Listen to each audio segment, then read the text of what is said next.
இந்த ஒரு விஷயம் அவங்களுக்கு நல்லாவே தெரியும். ஈரான் மேல கை வச்சா அவங்க சைலண்டா இருக்க மாட்டாங்க, ஏதாவது ஒண்ணு ரிட்டர்ன் கொடுப்பாங்க, அது எந்த வகையில வேணாலும் இருக்கலாம் அப்படின்றது அமெரிக்காவுக்கும் நல்லாவே தெரியும்.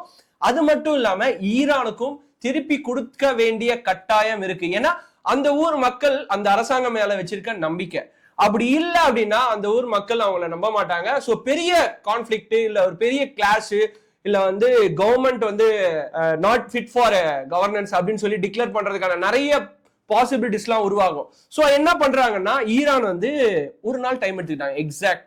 எக்ஸாக்டா ஒரு நாள் டைம் எடுத்துட்டு ஒரு கிளியர் ஸ்ட்ராட்டஜி வந்து வகுத்து எந்த இடத்துல அடிச்சா அமெரிக்காவுக்கு வலிக்கும் அப்படின்றத. ஏன்னா அமெரிக்காவை டைரக்டா தாக்குறதுன்றது ஈஸியான விஷயம் கிடையாது. சப்போஸ் நீங்க அமெரிக்காவை நீங்க டைரக்டா தாக்கிட்டீங்க, என்ன தாக்கணும் அப்படின்னு சொல்லி பாத்தீங்கன்னா ஈரானோட பவரும் அமெரிக்காவோட பவரும் ஒண்ணு இல்ல. ஈவன் ஒரு 5% ஆஃப் த பவர் கூட ஈரான் கிட்ட இருக்காது. அமெரிக்காவோட ஏர்கிராஃப்ட்ஸ் இல்ல அவங்க வச்சிருக்க மிசைல்ஸ் அட்வான்ஸ்டு வெப்பன்ஸ் எல்லாம் கம்பேர் பண்ணும்போது